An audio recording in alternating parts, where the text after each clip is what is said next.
बिस्मिल्लाहिर्रहमानिर्रहीम। अस्सलाम वालेकुम। मैं इब्रार अहमद मेहर एडवोकेट उम्मीद करता हूं कि आप सब खैरियत से होंगे।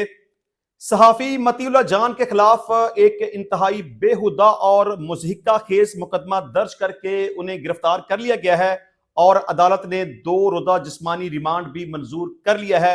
मतीउल्लाह जान के खिलाफ FIR का अंदराज क्यों किया, इसकी असल वजह क्या थी, इसको हम डिस्कस करेंगे। और दूसरे नंबर पे एहतजाज में नाकामी के बाद तहरीक इंसाफ ने अपनी गलतियों को तस्लीम कर लिया है और यह भी तस्लीम किया है कि हमारी गलतियों से इमरान खान की सख्तियां बढ़ रही हैं। इस टॉपिक को भी डिस्कस करेंगे। और इसके अलावा अडयाला जेल में मुलाकात के दिन इमरान खान से मिलने कोई नहीं आया। आखिर क्या वजह थी कि आज मुलाकात का दिन था लेकिन इमरान खान साहब से मुलाकात करने के लिए कोई एक बंदा भी अडयाला जेल में नहीं गया, इसको डिस्कस करेंगे। और इसके अलावा क्या KPK में गवर्नर राज लगाने की तैयारियां हो चुकी हैं, इसको डिस्कस करेंगे। लेकिन सबसे पहले जो खबर है वो ये है कि सलमान अकरम राजा ने सेक्रेटरी जनरल पाकिस्तान तहरीक इंसाफ के ओहदे से इस्तीफा दे दिया है और इस्तीफा पार्टी क़यादत को भिजवा दिया है। इस्तीफा जाती वजूहात की बुनियाद पर दिया गया है। इमरान खान ने सितंबर में सलमान अकरम राजा को पार्टी का जनरल सेक्रेटरी मुंतखब किया था और आज सलमान अकरम राजा साहब ने रिजाइन कर दिया है। हालांकि उन्होंने अपने इस्तीफे में यह कहा कि मैं जाती वजूहात की बुनियाद पर रिजाइन कर रहा हूं, लेकिन दर हकीकत यह बात नहीं है। दरअसल पाकिस्तान तहरीक इंसाफ के एहतजाज की नाकामी के बाद उन पर काफी सारी उंगलियां उठ रही थी और शदीद तनकीद का निशाना बनाया जा रहा था कि तहरीक इंसाफ के एहतजाज में सलमान अकरम राजा की कोई भी कंट्रीब्यूशन नहीं थी, जो उनकी जिम्मेदारी बनती थी वो उन्होंने पूरी नहीं की। तो इस वजह से दिल बर्दाश्त होकर सलमान अकरम राजा साहब ने अपने ओहदे से रिजाइन कर दिया।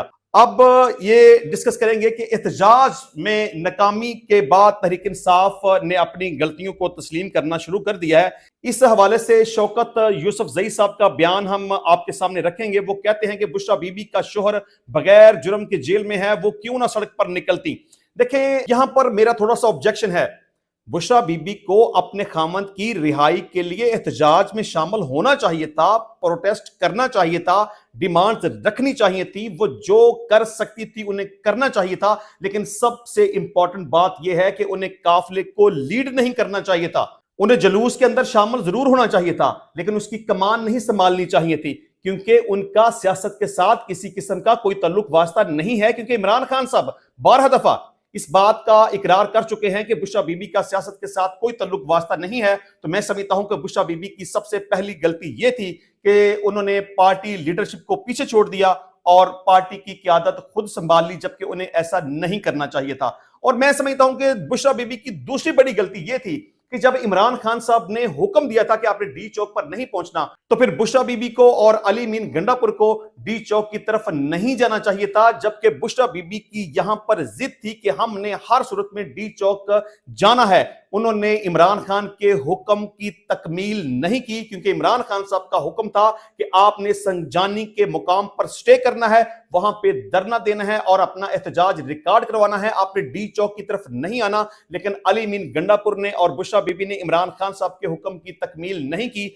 और इमरान खान की मर्जी के खिलाफ डी चौक की तरफ चली गई, जो कि उन्हें ऐसा नहीं करना चाहिए था। मैं समझता हूं कि बुशरा बीबी की तीसरी बड़ी गलती यह है कि जब उन्होंने लोगों के सामने इस बात का अहद किया, कसम उठाकर, और जितने भी एहतजाज में शामिल लोग थे उनसे भी हलफ लिया कि आपने यहां से नहीं जाना, हमने उस वक्त तक ये जगह नहीं छोड़नी जब तक कि हम इमरान खान साहब को रिहा नहीं करवा लेंगे। और उन्होंने ये भी कहा कि मैं आखिरी सांस तक यहां पर खड़ी हूं, आप लोग यहां से चले भी जाएंगे तो मैं यहां से नहीं जाऊंगी, मैं मर तो जाऊंगी लेकिन इमरान खान साहब की रिहाई के बगैर वहां से नहीं जाऊंगी। मैं समझता हूं कि बुशरा बीबी को वो जगह नहीं छोड़नी चाहिए थी। कुछ भी वजह बन गई, कुछ भी हालात पैदा हो गए, उन्हें पुलिस का सामना करना चाहिए था, उन्हें गिरफ्तारी दे देनी चाहिए थी, वहां से नहीं जाना चाहिए था। ये उनकी तीसरी बड़ी गलती थी जो कि उन्हें नहीं करनी चाहिए थी। अच्छा जी, शौकत यूसुफजई साहब कहते हैं कि सवाल ये पैदा होता है कि बाकी लीडरशिप ने क्या किया, मरकजी लीडरशिप कहां थी। उनका कहना था कि इमरान खान ने संजानी में धरना देने की इजाजत दी तो इस पर अमल क्यों नहीं हुआ। यही बात मैं कह रहा हूं कि जब इमरान खान साहब ने यह कह दिया था कि आपने संजानी के मुकाम पर धरना देना है तो आपको फिर वहीं पर रहते हुए स्टे करना चाहिए था। कुछ भी वजह बन जाती, बुशरा बीबी को डी चौक की तरफ नहीं जाना चाहिए था। सियासत के अंदर हालात को देखकर हिकमत अमली बनाई जाती है। शौकत यूसुफजई का कहना था कि हमें अल्लाह ने बहुत बड़ा मौका दिया जो हमने जाया कर दिया, अगर मुशावरत के साथ आगे बढ़ते तो आज नताइज कुछ और होते। देखें, मैं पहले भी अर्ज कर चुका हूं कि पाकिस्तान तहरीक इंसाफ के जितने भी मुतालबात थे वो मुज़हिका खेज थे।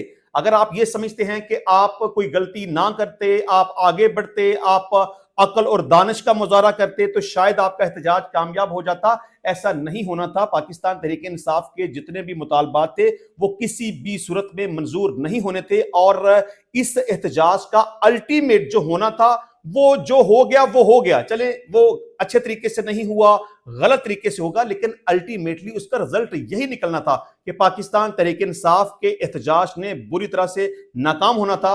अच्छा जी, उन्होंने कहा कि हमारी गलतियों से बानी पीटीआई की सख्तियों में मजीद इजाफा हो रहा है। जो हुआ इसकी तमाम तर्जुमादारी पीटीआई की मरकजी क़यादत पर आयद होती है। इससे कबल भी शौकत यूसुफजई, बैरिस्टर गोहर और सलमान अकरम राजा की क़यादत पर भी सवाल उठा चुके हैं। उनका कहना था एहतजाज के दौरान शेर अफजल मरवत भी गायब थे, पंजाब की क़यादत भी मौजूद नहीं थी। देखिए, मैं पहले भी कह चुका हूं कि एहतजाज के दौरान जितने भी लोग शामिल होंगे वो सिर्फ और सिर्फ केपीके से आएंगे। कोई भी बंदा ना पंजाब से जाएगा, ना सिंध और बलोचिस्तान से जाएगा, और कोई भी बंदा इस्लामाबाद और रावलपिंडी से शामिल नहीं होगा। एहतजाज में शामिल जितने भी लोग थे वो सिर्फ और सिर्फ केपीके से आए थे। अच्छा, अब बात करेंगे सहाफी मतीलो जान के खिलाफ एक एफआईआर का अंदराज हो गया, उन्हें पकड़ लिया गया, उनके खिलाफ एफआईआर का अंदराज कर दिया गया, उन्हें अदालत के अंदर पेश कर दिया गया, उनका 2 रोजा जिस्मानी रिमांड भी मंजूर कर लिया गया।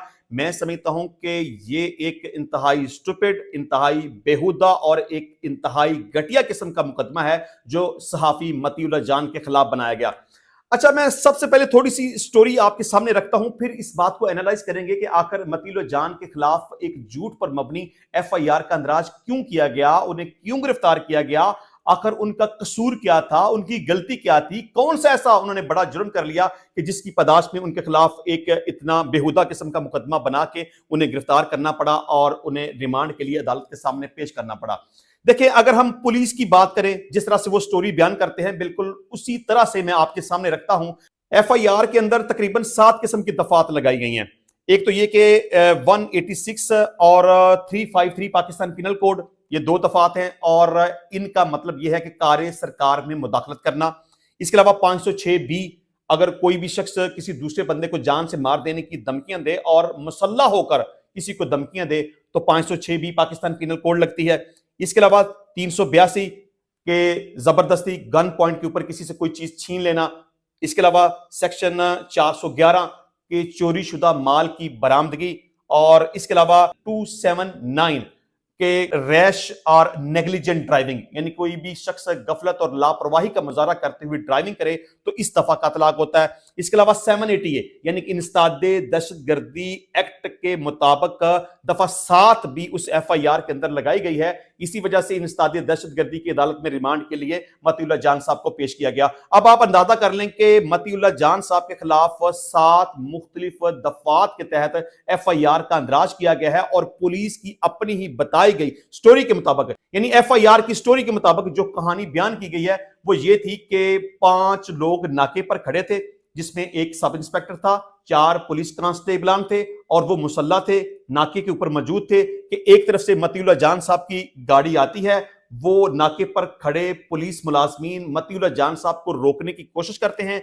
लेकिन जान साहब अपनी गाड़ी को नहीं रोकते और पुलिस कांस्टेबलान के ऊपर चढ़ा देते हैं। इस वजह से एक पुलिस कांस्टेबल जख्मी भी हो जाता है, और मतीउल्लाह जान साहब को भागने से रोकने के लिए उनके आगे एक बैरियर फेंक दिया जाता है, जिस वजह से उनकी गाड़ी रुक जाती है, और गाड़ी की ड्राइविंग सीट पर मौजूद शख्स गाड़ी से बाहर निकलता है, और बाहर निकलने के बाद एक कांस्टेबल के ऊपर हमलावर होता है, उसको जोदोकोब करता है, उससे एक ऑटोमेटिक गन छीन लेता है, गन उसके ऊपर तान लेता है, और उसके बाद फिर उस बंदे को डील करने के बाद, यानी कि मतीउल्लाह जान के पास गन मौजूद है और उसने कांस्टेबल के ऊपर तानी हुई है, तो मतीउल्लाह जान को डील करने के बाद उससे गन वापस ले ली जाती है, उसे पकड़ लिया जाता है। उसके बाद उनकी गाड़ी की तलाशी ली जाती है। तो दौरान तलाशी उनकी गाड़ी की ड्राइविंग सीट के नीचे से एक शापर बरामद होता है जिसमें आइस मौजूद होती है और उसका वजन करने पर वो 246 ग्राम होती है। और एफआईआर के अंदर यह भी इल्जाम लगाया गया कि मतीउल्लाह जान साहब उस वक्त आइस के नशे में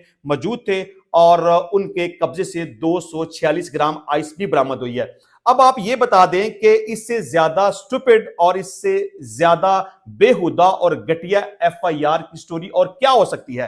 यानी कि एक बंदा गाड़ी के ऊपर आ रहा है और आप उसे रोकने की कोशिश करते हैं, आप उसे नहीं रोक पाते और वो गाड़ी आपके ऊपर चढ़ा देता है और आप में से कोई बंदा जख्मी भी नहीं होता और आप फिर बड़ी होशियारी और चालाकी का मजारा करते हुए उसके आगे बैरियर फेंक देते हैं और गाड़ी फिर रुक जाती है और गाड़ी से एक बंदा बाहर निकलता है और आपके ही एक कांस्टेबल के ऊपर हमलावर हो जाता है और वो आपको मारना शुरू कर देता है और आप मार खाना शुरू कर देते हैं। हालांकि आप जितने भी पुलिस कांस्टेबलान एक सब इंस्पेक्टर की मौजूदगी में मुसल्ला होते हैं, आपके पास सेमी ऑटोमेटिक गन्स मौजूद होती हैं, लेकिन इसके बावजूद भी एक बुजुर्ग आदमी, एक नहाता शख्स गाड़ी से उतरकर आपके ऊपर हमलावर भी हो जाता है। आप मुसल्ला भी होते हैं, लेकिन इसके बावजूद वो आपके एक कांस्टेबल से गन भी छीन लेता है और गन छीनने के बाद आपके ऊपर भी तान लेता है। बंदा आपसे ये पूछे कि आप वहां पे क्यों खड़े थे, आपके पास गन्स भी मौजूद थी, आप एक बंदे को रोक भी नहीं पाए और आपने अगर उसको रोक लिया तो गाड़ी से उतरने के बाद वो आपके ऊपर हमलावर होता है तो आप 5 बंदे मिलकर एक बंदे को काबू नहीं कर सके और उसके बाद वो बंदा आपको फेंटी पे लगा जाता है, आप मार भी खा लेते हैं, फिर वो आपसे आपकी गन भी छीन लेता है और आप गन छीनने देते हैं और गन छीनने के बाद वो आपके ऊपर तान भी लेता है और आप ये सब कुछ करने भी देते हैं और उसके बाद फिर आप उसको डील भी कर लेते हैं और आप उससे गन वापस भी ले लेते हैं और उसके बाद आप गाड़ी की तलाशी भी लेते हैं। आप मुझे ये बताएं कि एक रीजनेबल आदमी क्यों आइस का नशा करके सड़क के ऊपर आएगा? आज तक तो उसके खिलाफ कभी इस तरह का कोई मुकदमा नहीं हुआ। अगर किसी बंदे ने कोई नशा करना है तो वो घर में बैठ के कर लेगा, वो सड़क के ऊपर नहीं आएगा। इस तरह का रीजनेबल बंदा जो कि एक सहाफी भी है वो कभी भी नशा करके गाड़ी नहीं चलाएगा। और इसके अलावा अगर उसने नशा किया भी होगा तो ये कैसे मुमकिन हो सकता है वो आइस जिससे उसने नशा किया हो उसने गाड़ी के अंदर भी रखी हो। और मेरा सबसे बड़ा इतराज अदालतों के ऊपर भी है। चले पुलिस ने तो घटिया हरकत कर दी, एक स्टूपिड किस्म की एफआईआर मतीउल्लाह जान के खिलाफ दर्ज कर दी, तो जब रिमांड के लिए अदालत के सामने पेश किया गया और 1 महीने के रिमांड की इस्तदा की गई तो अदालत ने 2 रोजा जिस्मानी रिमांड मंजूर करते हुए पुलिस के हवाले कर दिया। अब रिमांड का मतलब क्या होता है कि जी इस बंदे से कुछ ना कुछ बरामदगी करनी है। अच्छा, मुझे सबसे पहले इस बात के ऊपर बड़ा इतराज है कि एक बंदे को जब आप पकड़ लेते हैं तो फिर उसके खिलाफ इंसदादे दहशतगर्दी एक्ट की दफात किस तरह से लग सकती हैं और आप उसे किस तरह से इंसदादे दहशतगर्दी की अदालत में पेश कर सकते हैं। और अदालत के ऊपर भी मुझे बड़ा इस बात के ऊपर इतराज है कि बजाय आपने सूरत हाल को देखने के, परखने के, आपने जिस्मानी रिमांड के ऊपर पुलिस के हवाले कर दिया। आपने ये देखा ही नहीं कि जो एफआईआर का अंदराज किया गया है वो बिल्कुल गलत है, वो झूठ पर मबनी है। इंसदादे दहशतगर्दी एक्ट की जो दफात लगाई गई हैं वो उसके खिलाफ लगानी बनती नहीं है और आपने रिमांड दे दिया। हालांकि आपको पता है कि रिमांड का मतलब यह होता है कि फलां मुलजम से कोई ना कोई बरामदगी करनी होती है। जब एक स्टोरी मुकम्मल हो चुकी है, उससे बरामदगी हो चुकी है, उसने गन छीन ली, आपने गन वापस ले ली, उसने मैगजीन छीन ली, आपने मैगजीन उससे वापस ले ली, वो नशे में था, आपने गाड़ी की तलाशी लेके गाड़ी के अंदर जो मंशियात मौजूद थी वो आपने बरामद कर ली, तो अब रिमांड उसका क्यों दिया गया? रिमांड का मतलब सिर्फ और सिर्फ ये होता है कि इस बंदे की मजीद तफ्तीश करनी है और इससे कोई ना कोई बरामदगी करवानी है। जब एक स्टोरी ऑलरेडी मुकम्मल हो चुकी है तो फिर उसको तफ्तीश के लिए पुलिस के हवाले करना किसी भी सूरत नहीं बनता और इंसदादे दहशतगर्दी एक्ट के मुताबिक दफात का लगाना बिल्कुल भी नहीं बनता। उसको रिमांड पर पुलिस के हवाले कर देना बिल्कुल भी नहीं बनता। हालांकि मैं समझता हूं कि जिस तरह की ये गलत किस्म की और झूठ पर मबनी एफआईआर का अंदराज किया गया था, ये जैसे ही अदालत के सामने उनको पेश किया जाता इस मुकदमे को फौरी तौर पर डिस्चार्ज कर देना चाहिए था। ये जिस तरह से स्टोरी बयान की जा रही है उस तरह से नहीं है, असल बात कुछ और है। आपको पता है कि मतीउल्लाह जान साहब को क्यों पकड़ा गया, उसे क्यों गिरफ्तार किया गया, क्यों उसके खिलाफ झूठा मुकदमा बनाया गया? क्योंकि स्टेट उसे फ्री नहीं करना चाहती, उसे पकड़ना चाहती है, उसे जेल के अंदर बंद रखना चाहती है, उसे सजा देना चाहती है। देखें, मामला कंट्रोवर्शियल है, बात सही क्या है, बात गलत क्या है, इसको क्लियर होना अभी बाकी है। अच्छा, अब मतीउल्लाह जान का कसूर क्या है, उसे क्यों पकड़ा गया, क्यों गिरफ्तार किया गया? देखिए, एक वकुआ होता है कि पाकिस्तान तहरीक इंसाफ के एहतजाज के दौरान रेंजर्स के 4 एहलकार शहीद हो जाते हैं। स्टेट ये इल्जाम लगाती है कि तहरीक इंसाफ के कारकुनान जो कि एहतजाज के अंदर मौजूद थे, उनमें से कुछ शरपसंद लोग थे, उन्होंने गाड़ी उन रेंजर्स एहलकारों के ऊपर चढ़ा दी, जिसके नतीजे में 4 रेंजर्स के एहलकार शहीद हो गए। लेकिन मतीउल्लाह जान ने एक नई खबर ब्रेक कर दी। उसने कहा कि स्टेट जो बयान कर रही है वो बात नहीं है, बात कुछ और है। पाकिस्तान तहरीक इंसाफ के लोगों की गाड़ी उन रेंजर्स एहलकारों के ऊपर नहीं गई, उस वजह से उनकी शहादत नहीं हुई। दरअसल पाकिस्तान तहरीक इंसाफ के लोग जो एहतजाज के अंदर शामिल थे, उनसे डर कर ये लोग आगे आगे भाग रहे थे और रेंजर्स के जो एहलकार गाड़ी के नीचे कुचले गए हैं, वो दरअसल अपनी ही गाड़ी के नीचे आकर उनकी मौत वाकया हुई है। पाकिस्तान तहरीक इंसाफ के लोगों ने उनको नहीं मारा। इस वजह से मतीउल्लाह जान को पकड़कर उनके खिलाफ एक झूठा मुकदमा बनाकर उन्हें पुलिस के हवाले कर दिया गया। उनका 2 रोजा जिस्मानी रिमांड मंजूर कर लिया गया। एक तरफ स्टेट तो यह कहती है ना कि जो पाकिस्तान तहरीक इंसाफ के लोगों को डिस्पर्स किया गया, डी चौक से उनको भगाया गया, उनको कोई गोली नहीं मारी गई क्योंकि उस वक्त फोर्स के पास कोई वेपन मौजूद नहीं था। हाँ, डंडों का इस्तेमाल किया गया, शेलिंग का इस्तेमाल किया गया, रबड़ की गोलियों का इस्तेमाल किया गया, लेकिन गवर्नमेंट की तरफ से या पुलिस फोर्स की तरफ से किसी भी ताकत का उस तरह से इस्तेमाल नहीं किया गया। किसी को भी गोली नहीं मारी गई, किसी की भी जान नहीं गई। लेकिन पाकिस्तान तहरीक इंसाफ का इस हवाले से मौकफ ये है कि पाकिस्तान तहरीक इंसाफ के कारकुनान जो एहतजाज के अंदर शामिल थे, उनके ऊपर सीधी गोलियां मारी गई और सैकड़ों की तादाद में लोगों को हलाक कर दिया गया। अब मतीउल्लाह जान के खिलाफ एक एलिगेशन ये भी है कि जो पाकिस्तान तहरीक इंसाफ का मौकफ है कि सीधी गोलियां मारी गई और सैकड़ों की तादाद में लोगों को हलाक किया गया, वो इस खोज में थे कि आया कि उनको पता चल जाए कि वाकई कितने लोगों को गोलियां लगी हैं और कितने लोगों की जानें गई हैं। ये मुबैना तौर पर ऐसा कहा जाता है, लेकिन मेरा पॉइंट ऑफ व्यू इस हवाले से थोड़ा सा मुख्तलिफ है। मैं समझता हूं कि पाकिस्तान तहरीक इंसाफ का मौकफ इसके ऊपर क्लियर नहीं है। एक तरफ वो कहते हैं 12 लोगों की जान चली गई, एक तरफ वो कहते हैं 20 लोगों की जान चली गई, एक तरफ वो कहते हैं कि सैकड़ों लोगों की जान चली गई। बहरहाल पाकिस्तान तहरीक इंसाफ के पास अभी तक किसी किस्म का कोई रिकॉर्ड, कोई डेटा, कोई वेयरअबाउट्स नहीं है। मैं समझता हूं कि अगर ऐसा है या लोगों की जानें गई हैं या स्टेट की तरफ से ये जुल्म और ज्यादती और नाइंसाफी और जबर किया गया है, तो इसको एक्सपोज करना चाहिए। आपके पास अगर कोई शवाहद मौजूद हैं तो आप उन शवाहद को मंजर आम के ऊपर लेके आए। अगर लोगों की शहादतें हुई हैं तो वो डेड बॉडीज किधर हैं, उनको मंजर आम के ऊपर लेके आए। अगर लोगों को गोलियां लगी हैं और वो जख्मी हुए हैं तो उन जख्मियों को मंजर आम के ऊपर लेके आए, उनको मीडिया के सामने लेके आए, उनके बयान रिकॉर्ड करें और बताएं कि उस वक्त क्या हुआ था।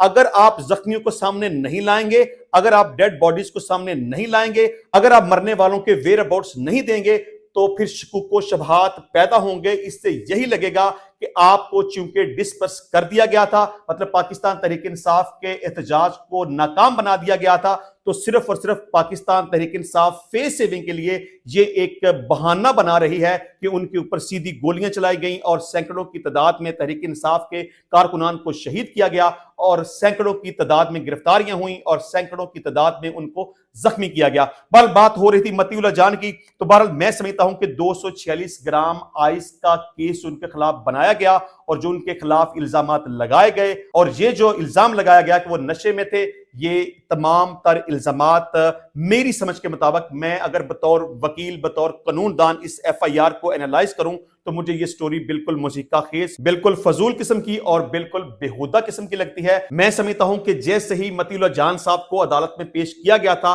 उसी वक्त मुकदमे को डिस्चार्ज करते हुए उनकी रिहाई का हुक्म जारी कर देना चाहिए था, लेकिन ऐसा नहीं हुआ। क्योंकि ऐसा नहीं होना था, पुलिस भी अप्रोच थी, अदालत भी अप्रोच थी, गिरफ्तार होना था, रिमांड होना था, जेल के अंदर उन्होंने जाना है, मजीद भी मुकदमात उनके खिलाफ बनाए जा सकते हैं। मकसद सिर्फ और सिर्फ ये है कि आपने वो खबर, सही या गलत ये एक अलग बात है, वो खबर आपने क्यों ब्रेक की? क्योंकि हुकूमत का ये ख्याल है کہ متی اللہ جان نے جھوٹ پر مبنی خبر کو بریک کر کے غلط فہمی پیدا کرنے کی کوشش کی ہے۔ واٹ ایور کیا صورتحال ہے، کیا حقائق ہیں، یہ اپنی جگہ، لیکن متی اللہ جان کے خلاف جو مقدمہ بنایا گیا ہے وہ غلط طور پر بنایا گیا ہے۔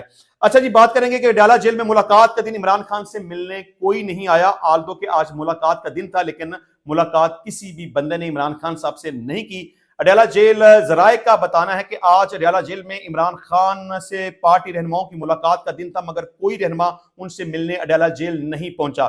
آپ کو پتا ہے کہ عمران خان صاحب کی تقریباً 8 مختلف مقدمات میں ضمانتیں خارج ہو چکی ہیں، اور عمران خان صاحب کو تقریباً 8 نئے مختلف مقدمات میں نامزد بھی کر لیا گیا ہے۔ یہ پاکستان تحریک انصاف کے احتجاج کو لے کر جو نئے مقدمات بنائے گئے ہیں اس میں عمران خان صاحب کو تقریباً 8 سے زائد مقدمات میں نامزد کیا ہے۔ اگر ہم اوورال دیکھیں تو پاکستان تحریک انصاف کی جتنی بھی لیڈرشپ ہے ان کے خلاف تقریباً 28 کے لگ بھگ نئی ایف آئی آرز کا اندراج ہو چکا ہے، نئے مقدمات بنائے جا چکے ہیں۔ تو یہ ایک بڑی وجہ ہے کہ پاکستان تحریک انصاف کی لیڈرشپ میں سے کوئی بھی بندہ اڈیالہ جیل میں عمران خان صاحب سے ملاقات کرنے کے لیے نہیں گیا، کیونکہ ان کو پتا تھا کہ اگر کوئی بھی بندہ عمران خان سے ملاقات کرنے کے لیے جیل میں جائے گا تو اس کو گرفتار کر لیا جائے گا۔ آلدو کہ آج کا دن عمران خان صاحب کی ملاقات کا دن تھا، لیکن کوئی بھی بندہ اس خوف سے اڈیالہ جیل کی طرف نہیں جا سکا کہ اگر وہاں جائیں گے تو گرفتاری ہو جائے گی۔